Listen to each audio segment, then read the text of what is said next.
Et salut les amis, c'est Nico, bienvenue sur It's My Life. On est parti pour faire le retour sur l'autoroute et la nationale pour faire le petit test de consommation sur ces voies. Allez, c'est parti.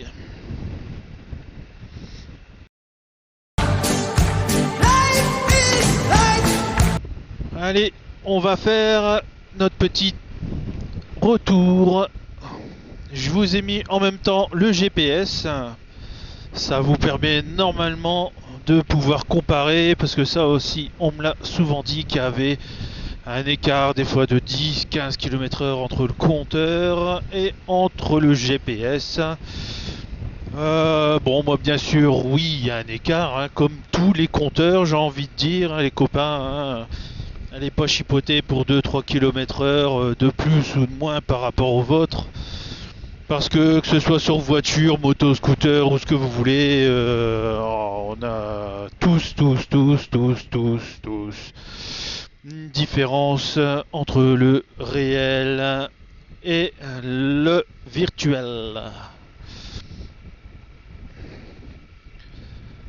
Ah punaise, bon bah du coup comme je vous ai expliqué sur la partie 1, hein, c'est la zone 30, hein, la fameuse zone 30 de 2 km en ligne droite qui sert à rien. À rien. Là maintenant qu'il fait jour, vous voyez, hein, des champs, des fermes et puis bah de l'autre côté les maisons. Je sais pas pourquoi ils nous ont foutu une zone 30 ici, hein, mais bon. Il n'y a pas d'école, il n'y a pas de magasin, il n'y a pas d'hôpital, mais bon, quitte à prendre le pognon, autant le prendre à ceux qui travaillent, hein. Et puis bon bah ouais, comme vous savez, voilà, rester à 30 en moto, c'est dur. Oui, 35, bah oui, 35 GPS, c'est bien, il est bien calibré. C'est un test en fait de calibrage de radar, c'est pour ça. Oh putain. On va dire que, vu les horaires que j'ai sur le retour, heureusement que il n'y a pas trop de trafic parce que je peux vous dire qu'on est poussé au cul, hein. Allez, oh là, ça sert à rien, y a rien. Non mais regardez ça, allez, 70 maintenant. Il y a à peu près une heure et de l'après-midi. Pour vous parler du trafic, oh, bah, de toute façon vous allez le voir sur le téléphone, mais bon là j'ai 13h10. Donc je suis parti à 13h, hein, environ. C'est la chaîne de l'à peu près, hein, j'ai déjà dit. Allez, on réaccélère un petit peu, on se case à 70. 70 compteurs, hein, je veux pas en vexer certains. Voilà, voilà, je suis même pas encore à 70. Bon, allez, franchement, sur mon compteur. Hop, voilà, 68, 69 pour les plus gourmands. Voilà, 62, 63, ça jongle, hein, c'est dur de garder une vitesse constante, hein. Surtout que, bon, le compteur redescend, voilà, j'ai pas les yeux sous le compteur et machin. Je vous laisse faire à ma place, hein. Je veux dire, je vais être honnête avec vous, j'ai pas que ça à faire, je vais regarder un petit peu de temps en temps, surtout quand je serai peut-être à 90 ou 100 km/h. Je pense que à 100 km/h, je pourrais regarder, on va dire la différence et ça donnera forcément le pourcentage de défaut entre le compteur et puis les réels, hein. Oh putain, zone 30, bah ouais, zone 30, désolé, hein. Je fais mon max, hein. Honnêtement, j'essaie de faire au mieux, mais c'est dur, hein. Quand il y a des routes, forcément, puis que c'est des petites routes avec des zigzags, et puis que vous savez qu'il y a des écoles, des magasins avec des priorités à droite, et tout le tralala, bon, bah, là, oui, vous arrivez à être prudent, mais on arrive à se concentrer et à être prudent pendant un court moment, que là, c'est trop long. Ouais, regardez, il y a encore, bon, mis à part ce que j'ai déjà passé, mais il y a encore là au moins 500 mètres à faire. Et encore, c'est pas toute la commune que je traverse. Après, je tourne, j'ai l'autoroute, hein, mais. Pouah, voilà, je fais des à-coups, hein, ça accélère, ça refreine, ça réaccélère, ça refreine. C'est pas agréable. Et puis bon, la voiture derrière, forcément, me rattrape. Elle va me pousser au fion si c'est pas pour me doubler sur une bande blanche. Parce que ça aussi, ça arrive, hein.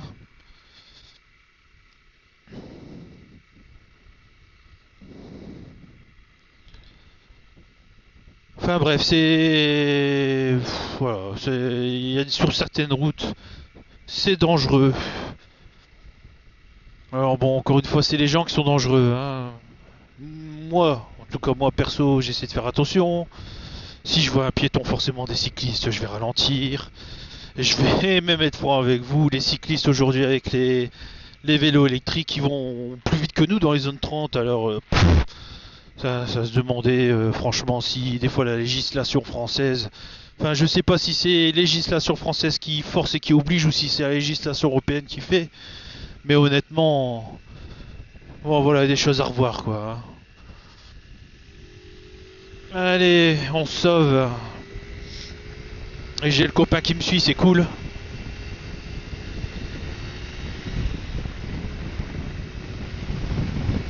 Et hop, on s'insère. Et voilà, 90.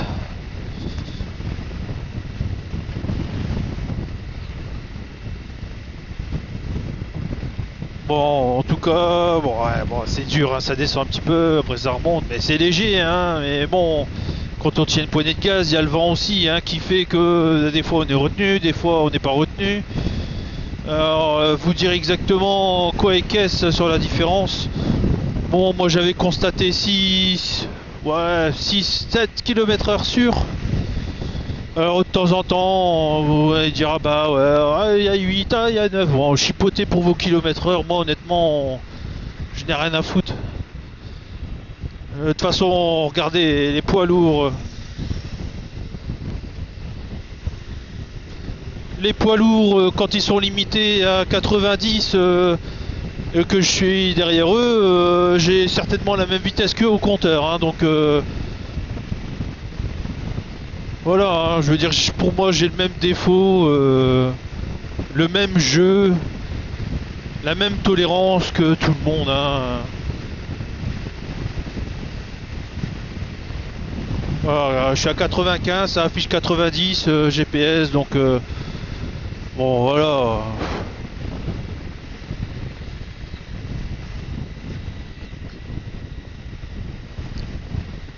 Bon, moi je vais faire ma petite toute tranquillou bilou. Je vous laisse en musique les amis. Et puis on se reprend entre deux ronds-points ou entre deux lignes droites, hein, on verra bien. Allez, à tout à l'heure.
Bien les amis, j'espère que vous avez passé une bonne détente musicale.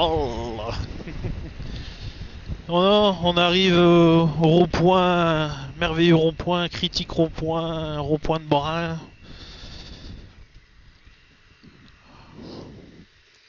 Toujours délicat ici. Alors forcément on se met sur la voie de gauche parce qu'on tourne à gauche. Oh ben regardez, personne qui arrive. Parce que c'est toujours dur ici après de se mettre. Hein. Des fois il y en a qui coupent, alors devant ça pile, alors faut piler aussi. Et puis voilà, à force de s'empiler à un moment donné, on fait plein de bébés. Ah punaise, et puis bah après ça accélère pas devant. Bon, on suit. Parce que ça monte après, donc ça les voitures elles aiment bien aussi, hein. Des fois on veut doubler. Et puis dès qu'on arrive à leur hauteur, il faut une petite 125, elle va me doubler, alors je laisse pas passer.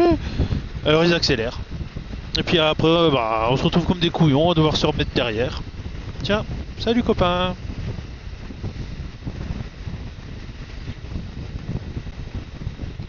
Ah.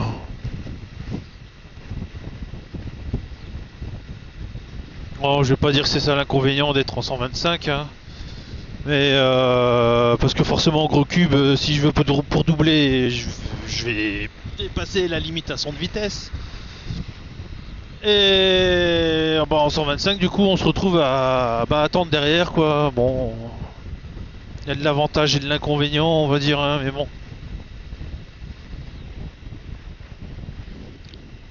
Alors bon pour le gros cube, c'est toujours dans un coin de ma tête, hein. Y a pas de souci. Ah, et Jackie Tuning. Et ouais, c'est toujours dans un coin de ma tête. Mais bon, pour le moment, j'ai fait un petit peu le point entre le coût d'une 125, on va dire pour madame, que ce soit en assurance, entretien et achat. Et le coût, on va dire pour moi, pour le A2, pour les promener. Et je me dis que bon, au final, si madame aime bien la moto, bah, le Ross à 125 tout de suite. Et le A2 pourra venir plus tard. C'est pas une priorité. La priorité, c'est vraiment de promener à deux. Et je trouve que c'est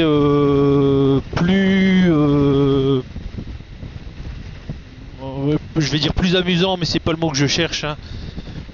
C'est pas non plus confortable, même si ça l'est, parce que forcément avoir quelqu'un assis derrière et puis devoir se promener comme ça, c'est aussi une autre habitude, une autre façon de conduire, hein.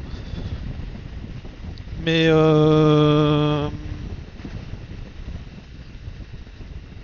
ça sera bon, ça sera mieux de rouler ensemble, côte à côte, de mon point de vue. Et puis bon, madame, si au final elle aime bien rouler aussi, bon bah c'est bien, ce sera un truc en plus dans sa poche. Et puis comme j'ai dit, c'est une autre façon de conduire, de voir la route. Et puis si ça permet aussi pour elle enfin d'avoir un stress en moins et d'avoir une liberté en plus, ah bah moi je suis heureux pour elle. Si elle trouve un confort là-dedans et un plaisir, moi je demande que ça, hein, qu'elle prenne son pied. Donc voilà, pour le moment on part plus sur ça. Donc ça sera certainement courant 2026. Le temps qu'on se mette bien aussi financièrement, hein. Et courant 2026, il y aura certainement son permis 125 qui sera dans les clous. Et puis ensuite, on aura le temps de choisir une 125, hein. Bon, moi déjà, comme je vous l'ai dit, je l'influence, je l'incite, hein. Je sors l'argument que je veux regarder les motos à deux et puis on fait des concessions. Et en se promenant chez les concessionnaires, bon forcément on passe devant les 125 aussi, donc moi je reluque, hein, je regarde quand même. Il y a toujours des styles de 125 que j'aime bien. Et du coup je lui demande son avis. Et bon voilà, je sais qu'elle veut pas de rouge, qu'elle veut une bleue, peut-être une blanche aussi, une crème, mais bon elle est plus attirée vers une moto bleue. Elle a vu, alors le nom, je suis désolé, je l'ai pas retenu, mais je pense, mais c'est sans être sûr, c'est peut-être CF Moto ou Motor. Je saurais plus vous dire vraiment le modèle, hein, mais CF Motor. Une roadster couleur bleu mat, si je dis pas de bêtises. Et bon, elle est jolie, elle est sympa, elle a l'air bien équipée, pas trop chère et tout. Et ensuite, elle a vu la Honda, la CBR, la Roadster, oui, je dis bien, la Honda CBR 125, hein. Bon, c'est du Honda, forcément, c'est hyper quali, c'est fiable, mais bon, le prix n'est pas le même. Mais bon, elle me plaît bien aussi. Ce qui me fait un peu peur. Bon, elle n'a pas encore fait d'essai, hein, elle n'a pas encore fait ne serait-ce de prise en main avec moi. Et comment dire, ce qui me fait peur, c'est si elle va réussir ou pas à prendre pour les passages de vitesse. Donc je pense que oui. Après, ce qui me fait peur, c'est que ouais, la formation de 7 heures, la moitié du temps en théorique et l'autre moitié en pratique. Et bon, forcément, c'est pas beaucoup. Alors après, pour apprendre vraiment sur peut-être pas des moments de panique, mais sur des moments où il faut apprendre à s'arrêter, puis cafouiller avec le frein avant, le frein arrière, l'embrayage, et changement de rapport et tout. Ouais, ça me fait un peu peur. Donc, dans un sens, je préférerais donc elle passe la formation. J'ai même envie de dire honnêtement, s'il faut reprendre des heures pour qu'elle apprenne encore à rouler avec la moto, à passer des vitesses et tout, moi je m'en fous, je le fais. Je veux qu'elle se sente bien en sécurité et qu'elle ait pas peur. Si elle a peur, c'est que ça va pas. Faut pas. Je sais que bon, c'est un conseil que je donne là, mais et que tout le monde ne peut pas le faire parce que c'est un budget. Mais honnêtement, vous vous plantez ou que ce soit tout seul ou vous plantez sur quelqu'un, ça va vous coûter plus cher, les amis. Prenez pas ce risque. Donc, je préfère ça. Et à la limite même, c'est ce que j'avais pensé aussi. Et j'y ai pensé suite en revoyant, en revisionnant quelques-unes de mes vidéos. C'est quand je parlais des 50, il me semble les 50 de rêve, hein, et même des 125 il me semble. Non, c'était dans les 125 parce que dans les 50 j'avais oublié celle-là. Enfin, je l'avais oublié, j'y pensais pas parce que ça faisait partie des 125. Mais en fait, cette 125 existait en 50. Hein, on va y arriver. Hein. Je sais pas si vous avez tout détricoté ce que je viens de dire. Mais enfin bref, il y a une 125 qui existe et avec un moteur de scooter et qui a un beau style moto. Et je me dis donc bon, si elle cafouille encore, qu'elle se sent pas encore en confiance avec une 125 à boîte, moi je peux lui prendre donc c'est la DNA Gilera en 125 cm3. Donc c'est un moteur de scooter hein, qui a dessus, hein, de 125 Piaggio. Hein. Et donc elle pourra rouler elle quand elle veut avec ça, parce que bon la prise en main, honnêtement j'ai envie de dire les doigts dans le nez. Après c'est juste apprendre le comportement de la machine avec l'inertie, la vitesse, tout ça, bon voilà. Forcément comme toute prise en main. Hein. Mais et de temps en temps, si elle veut et qu'elle sait, bah tiens, je vais chez mes parents, elle connaît la route, elle sait qu'il n'y a pas trop de trafic, qu'il n'y a pas trop de priorité à droite, il n'y a pas trop de ronds-points ou pas trop de choses difficiles qui peuvent la faire cafouiller ou paniquer, eh ben moi je lui laisse la moto et je prends sa 125 pour moi le boulot, hein, voilà, et on peut s'échanger comme ça, quoi, je veux dire, et elle a fait sa prise en main comme ça, et moi il n'y a pas de problème. Donc je pense que c'est un bon compromis.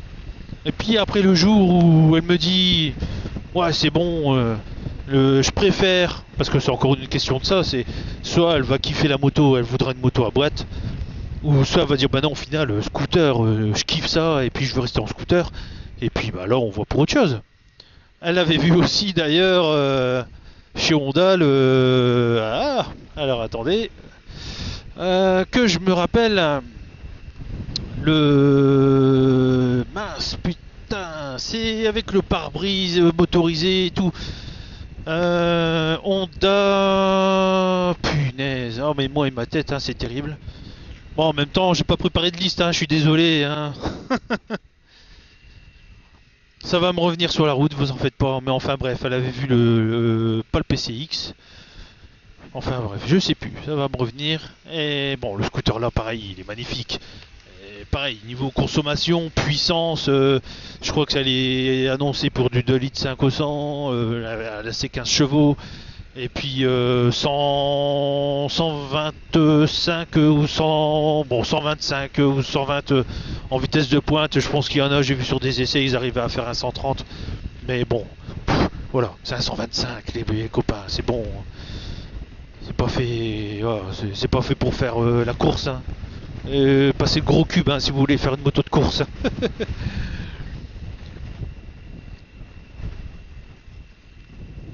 Mais bon voilà, pour dire que ce sera à son aise et à son désir et à son plaisir. Et puis bon, moi voilà, si elle aime bien la 125 et qu'elle veut pas plus, moi on va dire que plus tard je pourrais passer mon A2 et puis m'acheter une moto plaisir, une moto que j'ai envie, une moto que j'aime, voilà. Alors je vous cache pas que pour le moment je louche, j'avais certainement déjà dit, mais je louche sur la Kawasaki 650. Il y a la Z hein, et la ZR, il me semble. Hein, la ZR elle est pas mal. Ouais, ouais. Enfin, ce serait pour le moment, je louche sur du Kawa en 650. Alors je sais pas, honnêtement, j'ai pas regardé sur internet, j'ai pas regardé les forums, rien. Je sais pas du tout en termes de fiabilité, même de coût. Je me suis pas renseigné sur le coût de l'entretien, les fréquences d'entretien, sur les consommables, que ce soit pour les pneus, les vidanges, les filtres, les freins, enfin les consommables, hein, tout simplement. Hein. Mais bon, voilà, pour le moment, c'est. Si vous en avez une et que vous savez, mettez-le dans les commentaires. Je fais le youtubeur. Hein. Mais ouais, moi ça m'intéresse, hein, dites-le moi. Hein. Et pareil, je vais. Tant que j'y pense, je vais lâcher une annonce là. Si y a un viewer qui a une DNA Gilera, eh ben qui me contacte, qui laisse un message et puis moi je le rappelle, hein, même honnêtement, si c'est à retaper, je m'en fous, moi je la retape. Moi, je sais faire le bricolage. Comme j'ai déjà dit, sur mon Piaggio X9, je faisais tout. Donc, vous en faites pas. Puis à l'occasion, ça vous fera même des vidéos, hein, j'en sais rien. Ça peut être même intéressant, ça, hein, à reprendre une moto à retaper, mais bon. Je vais être honnête, hein, j'ai pas franchement le temps de faire comme certains youtubeurs comme le chant du cliquet, Simon, hein. Super chaîne, j'adore. Mais ou alors encore une fois, ça n'a rien à voir avec la moto, mais Garage Bagnole et Rock'n'Roll. Ouais, lui, je le kiffe aussi, il est excellent. Il est excellent. Et il passe du temps à faire des tutos mécaniques, des réparations. Pouah. Je sais pas comment ils font parce que moi honnêtement j'ai pas le temps comme je vous ai montré hein je vous ai montré ma montre hein, je suis parti 4h au matin, je vais rentrer chez moi il va être 14h, j'ai passé 10 heures. Je rentre, faut que je mange, que je me lave. Là je vais faire une petite sieste. Je vais me relever vers 4h30, 5h de l'après-midi. Je vais profiter de la famille. On va vite arriver à l'heure du repas. On va regarder un peu la télé. Et puis ensuite, de dos, je me lève le matin. Donc, j'ai pas le temps. Puis le week-end, j'ai autre chose à faire. Le week-end, allez, je fais mes quelques vidéos. Je vais faire parce que encore une fois, je dis, je vais le faire, mais faut que je me motive à le faire, les copains. Et surtout le matériel. J'ai pas encore le matériel, mais mes week-ends, du coup, je vais passer des petits moments à faire des petits tutos, donc forcément moto. Et je vais faire mes petits moments, mes petits moments chatons. Je vais faire ma petite vidéo par semaine potager pour vous faire la vidéo dans le mois en disant bah voilà, mois de mai j'ai fait ça, j'ai fait ça, j'ai fait ça. Mois de juin j'ai fait ça. Enfin bref, vous m'avez compris.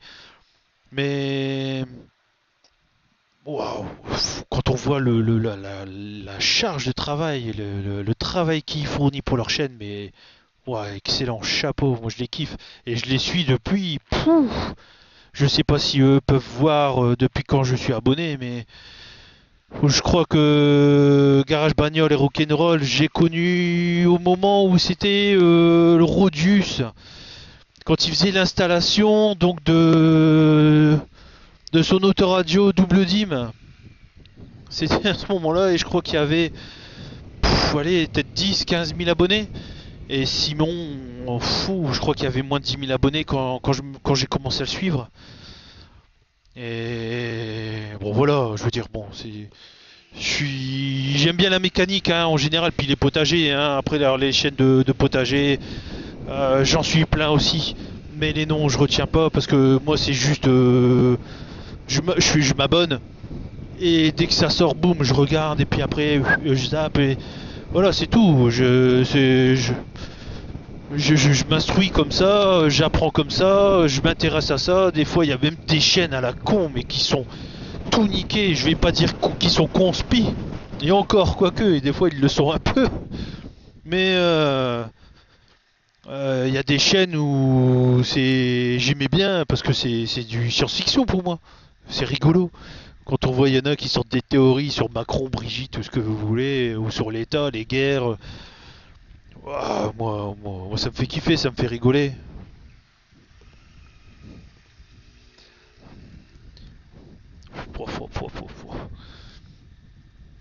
Bon, voilà, il y a le feu rouge, bon, il fait ce qu'il veut, hein, mais il est au milieu, s'il y avait une voiture qui arrive encore en face, il sera emmerdé, mais il fait comme il a envie. Moi, je suis pas pressé. Mais ouais, non, voilà, franchement, YouTube, c'est excellent. Moi, le soir, je passe facilement une heure et demie à passer toutes les chaînes sur lesquelles je suis abonné. Et puis, puis voilà, puis j'apprends des choses. Je veux dire, il n'y a pas que ça, hein. Il y a la chaîne de Jamy. Alors je sais plus comment c'est. C'est pas sorcier, mais c'est l'esprit sorcier. Voilà. Il y a les noms. Je suis désolé. Bon, des chaînes à la con, hein, que j'aime bien pour rigoler. Il y a Greg Guillotin. Enfin bon, je sais pas si vous, si quand vous cliquez sur ma chaîne, si vous pouvez voir sur quoi je suis abonné. Et puis bon, voilà, allez regarder si vous voulez, faites-vous plaisir. Et bon voilà, pour vous dire que oui, puis je disais aussi au niveau de l'équipement, parce que pour le moment j'ai que ma GoPro, mon support de casque, j'ai ma petite perche avec le flotteur au bout, donc quand je suis au parc d'attraction, hein, et j'ai que ça. Après j'ai la frontale, hein, mais bon je vois pas l'utilité pour le moment de mettre la frontale. J'ai aussi le truc, les bretelles on va dire pour mettre au torse, mais bon pour le moment je vois pas l'utilité non plus de mettre ça au torse. Et ce dont j'ai besoin on va dire c'est un trépied. C'est un trépied. La frontale elle sera peut-être utile quand je serai avec mes chats.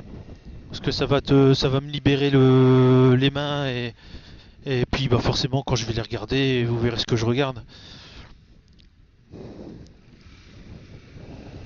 Et pour les tutos moto, je vais avoir besoin du trépied. Et donc bon, faut que j'investisse dans ça. Hop. Et puis bon voilà, je sais plus quoi encore, hein, ce qu'il me fallait.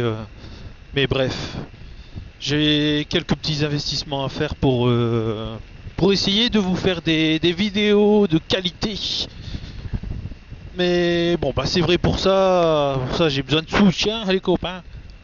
Alors je veux pas forcément être un gros youtubeur où je travaille et je ne vis que de ça, c'est pas mon but. Mais honnêtement, je le dis, hein, je n'ai rien à foutre, c'est ma vie. S'il y a possibilité de ne serait-ce d'avoir un petit pécule pour dire de